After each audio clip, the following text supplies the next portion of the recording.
Hello, ladies and gentlemen. I hope that you're missing me as much as I'm missing you. I don't like these weeks when we don't get to see each other, but sometimes it needs to happen, so we'll just make the best of it. Today is Thursday, the 21st of January, 2021. We are in session IJ6, and you should have your notebook out right now because you should have your notebook out every day when you come to class. Split your screen, have your notebook on one side, the lesson on the other side so you can take notes because you need to take notes. As always, you can watch your video here where it says daily video lessons, but if you're hearing my voice right now, you're already doing that, so congratulations. You need to do your NC check-in today. You should have done one of them on Tuesday. Either one didn't really matter, but whichever one you did not do on Tuesday needs to get completed today. You should have your codes. If you don't have codes yet and you have not contacted your school, you need to do that. I do have a lot of codes. I have about 64% of my students' codes. Unfortunately, some of those students who didn't get their codes, I don't have theirs either. So you may need to contact your homeschool. Today, we're going to talk about stories that matter. That's what session 6 is about, the relevance of the story, social issues, important issues of the day. Your assignment is going to be an evidence of learning activity. It's not very long. And the Greek and Latin Bene assignment. Typical, same thing you've done the last couple of weeks. You also have from yesterday the Greek and Latin test over the vocabulary from last week. So make sure that you have that completed. All of these things, of course, are due Friday by midnight, not 12:01, not Saturday afternoon, not Sunday. They are due by midnight tomorrow. Please remember that. So let's look at what we need to do today. We're going to talk about stories that matter. Your I can statement, of course, is I can craft news stories to illuminate underlying issues. It's your job as a journalist to bring those issues to light, make people think about them. So under session 6, and I will publish these so you can see them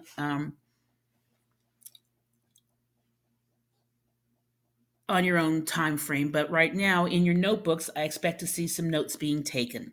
This anchor chart, for example. These are some things that journalists need to do. They seek and tell stories to get readers' attention by doing these certain things. They want you to care about issues. If you watch the news, you'll notice that it's mostly about issues. There might be a personal story in it. There might be someone whose house burned down. But the real issue they want you to think about is fire safety in the home or community support. There's a bigger story there. So when you think about that, your story might lead to a second story. And that's what journalists do. They want to be looking for the next story. You're always looking for the next thing that you want to write about, that you want to report on. So name the issue clearly as your starting point. If it's fire safety, talk about fire safety, and then talk about whoever's house burned down. If the issue has parts that might lead to another story, kind of set those aside, set it up in your story so people can think, I wonder if there's more to this. But then hold that in your bank so that you can write another story. Be flexible and responsive. So as you're collecting information, think about the issue itself. Remember, don't put your opinion into the story. So if you feel a certain way about something and people say some things that counter what you feel, things that might not necessarily be what you thought, but the more you listen to it, you think, well, that makes sense. Be willing to change your mind. Be open. None of us is 100% right. None of us is 100% wrong. As a reporter, it's your job to listen to all sides of a story. So please make sure that you're doing that. If you need to pause the video to write these in your notebook, pause the video now and write these in your notebook. Number 4 is using every skill that you've got as a storyteller to stir your reader up. Make it interesting. Make it active. Don't say, well, the other night on this street in Charlotte in a really quiet neighborhood, people were sleeping and a house caught fire. You've already lost your audience. Whereas if you say, a house burned down on the 200 block of Moorhead Street in Charlotte last night.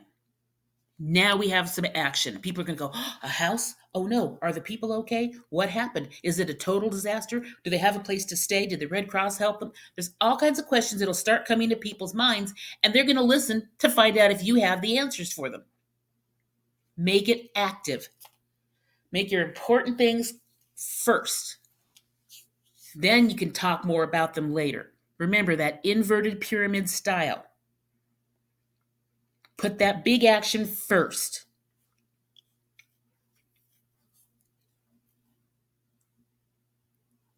Let me scroll down just a little bit. This is another a little anchor chart that you can include. And you can shorten this up, of course, but finding and telling news stories that matter. News should matter. It should be important. It should affect a lot of people. So focus on issues that are significant to you and to the community. And gather words around an issue. Say it in different ways to cast a net.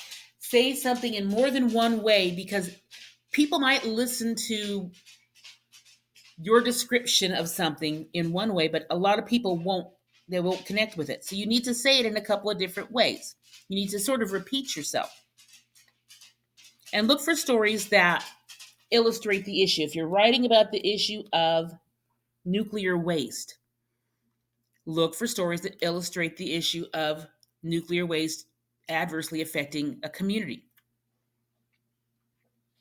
There's a community that has a high incidence of eye cancer because of nuclear waste. You can talk about that. You can talk about how nuclear waste affects the water in an area. Find different ways to include things into the story that will include your reader or your listener into the story. Make them part of it. Make it their experience, and then they'll care. So let's move to the next part. And the next part is kind of lengthy, and I'm not going to read it all to you. You can read through it. But it's talking about looking at things that you want to investigate. So, what do you want to find out about, and what do you want to write about? So, there's a sample here written by a young lady named Layla, and she's going to talk about her theory that fashion is a handicap to young girls. And she's going to tell the story of when she was in the 6th grade. She both witnessed and was part of an incident. And here it is. The first day of school was also the first fire drill. 5 flights down and up. I saw girls taking off their shoes to walk. As I took my shoes off, I remembered that morning when I stepped into the new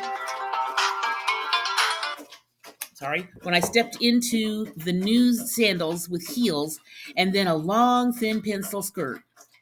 I remember I had a fleeting thought that it would be hard to run or climb in these clothes. Who needs to climb, though? I thought to myself. I want to impress, I told my friend. So this is all first person. It's her experience. She's talking about her new sandals and her pencil skirt and how good she looks. And they often say that women they don't care about function, they care about fashion. And that's what she's saying. Yeah, it's going to be hard to climb stairs, but so what? I'm going to look good. So it's a nice lead. The first day of school was also the first fire drill, but it's pretty passive. And this is more of a memoir. This is more of a personal essay. This is her experience. This is about her. Now she's going to change it up. She's going to make it a news story. And look how she changed it. When the fire alarm rang, there was laughter at first. So now it's active. The fire alarm rang. Not That was the first fire drill. That's passive. The fire alarm rang. That's active. There was laughter first.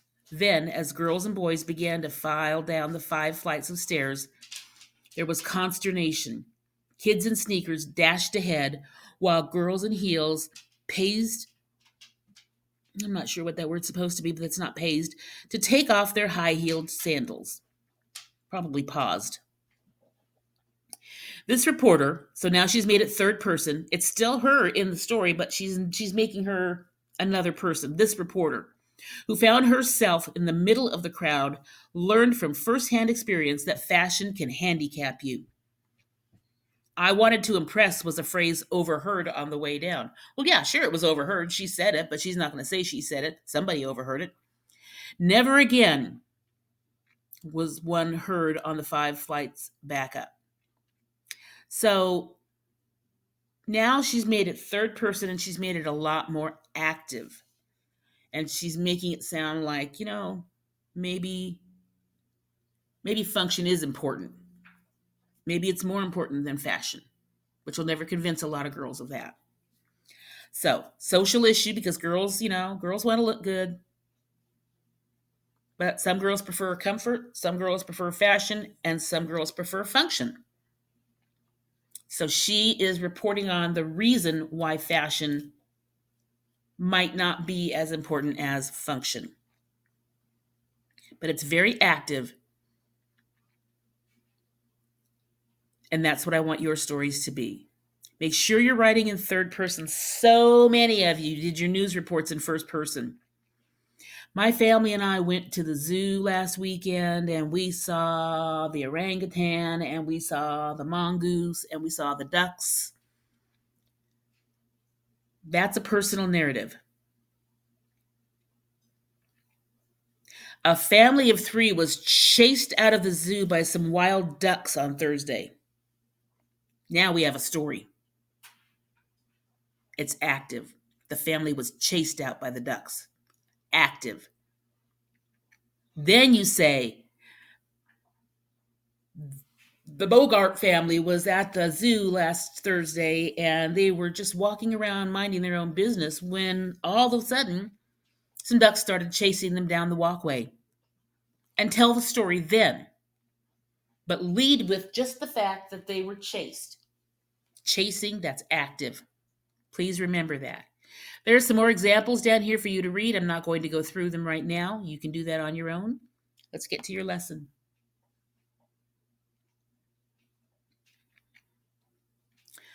All right. So we talked about creating news that teaches about important issues, and you're going to look at issues today. Those issues are things that will affect a lot of people. I want you to take your story from this site, www.youthjournalism.org. So go there, and I want you to skim through all the issues and find one that matters to you. You will find all kinds of things in here. You don't have to sign up. You don't have to join. You can just read things on here. So there are things about COVID. This is some cartoons about being tired of politics and news. All kinds of different topics here. Tom Cruise winked at me. Oh, whoopee-doo. There's a lot of different articles on here. Skim through them. Find one that speaks to you. Find one that you think, I can write about that. If you don't see any here, load more. But you're going to find an article here to write about. Then go back. And here's all you have to do. You have to write 3 to 5 sentences about the piece. Please don't make it in first person, but 3 to 5 sentences about what's going on in the piece and why it's important. Read through the story. Give details. You can't just say this is an important story. Why is this an important story? This is an important story because it affects millions of people. So what? What affects millions of people? What if I haven't read the story? How do I know what this is?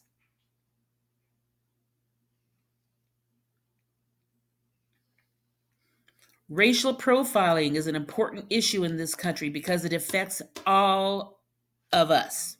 It affects everyone in this country. Tell me what the issue is and why it's important. Think about a couple of them because we might talk about them on Monday. We might continue this discussion when we can actually talk to each other. I think this is a good piece to work with. You're going to put your response here. So you're going to go, well, here, let me publish for a minute and I'll show you because I can't show you in student view if I don't publish. This is going to be a text box entry.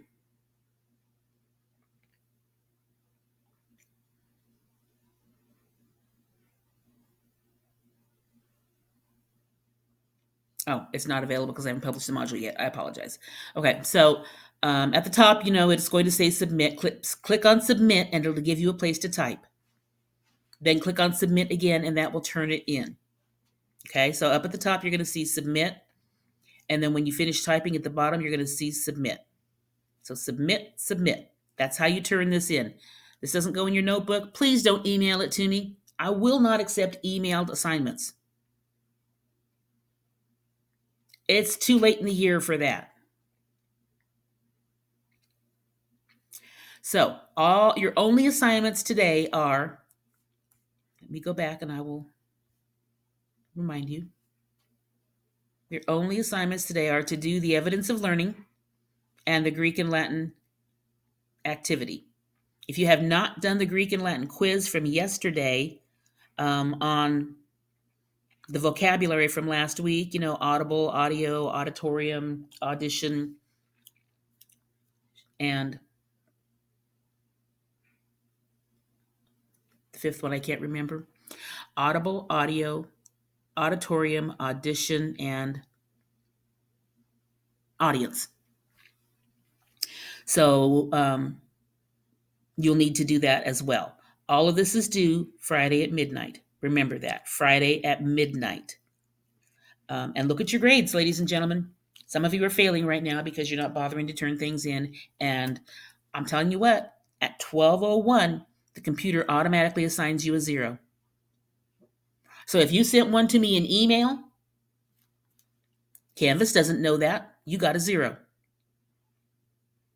If you shared it with me, Canvas doesn't know that. You got a 0.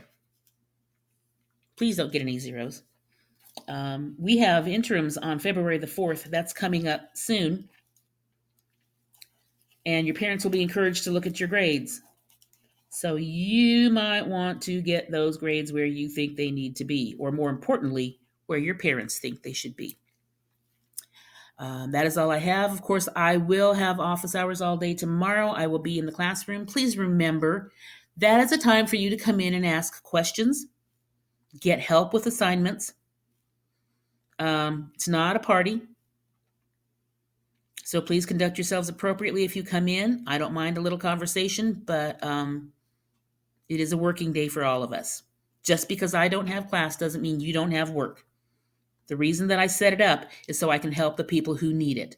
And sometimes people come in there and they can't even ask a question because they're waiting for someone to stop talking and they're just talking to talk. So I love chatting with you. I enjoy it, and that's fine. Come in, chat for a little bit, and then go off and do your work. If you have all of my work done, I bet you have work for another class to do. So I do enjoy conversing with you. I really do.